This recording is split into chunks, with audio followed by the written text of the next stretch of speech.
I'm going to review how to use the batch plot tool inside of AutoCAD to publish to a PDF file. Before I plot, I want to verify that all my layouts are using the correct page setup. I right-click on the San Francisco County tab and select Page Setup Manager. The current layout is displayed as San Francisco County. That's the name of the Layout tab. The current page setup is called SF County.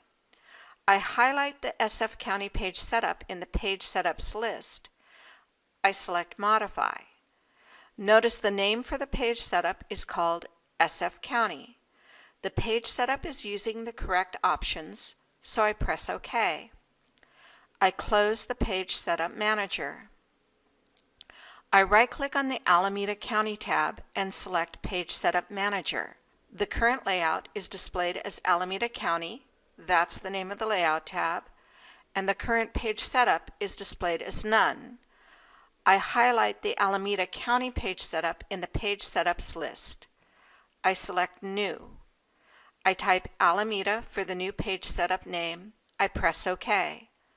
Notice the name for the page setup is called Alameda.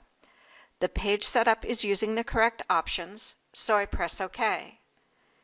If I look in the Page Setups list, I see that the Kitchen Detail layout is using a page setup called Kitchen Detail, and the Apartment layout is using a page setup called Apartment.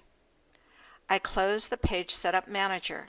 I want to print all the layouts in my drawing. To do that, I'm going to use the Batch Plot command. I go to the Application menu and select Print Batch Plot. Under the Publish To drop-down list, I can publish to a DWF or PDF format. In the Sheet list, I can remove the layouts I don't want to plot. I highlight the Model tab, right-click, and select Remove. I double-check to see that each sheet is using the correct page setup.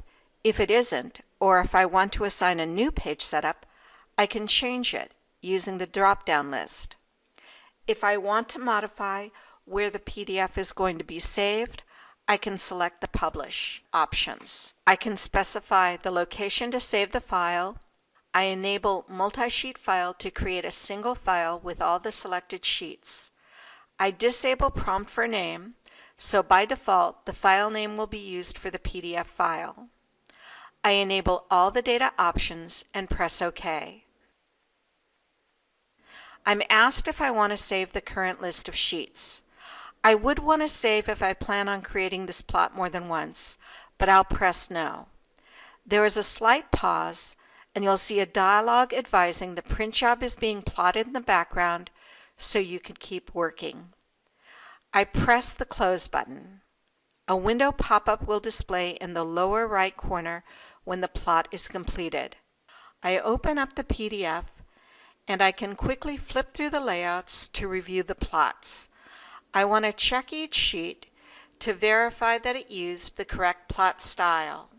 You may recall that I applied a grayscale CTB to the kitchen detail, and I assigned layer overrides to the Alameda County sheet.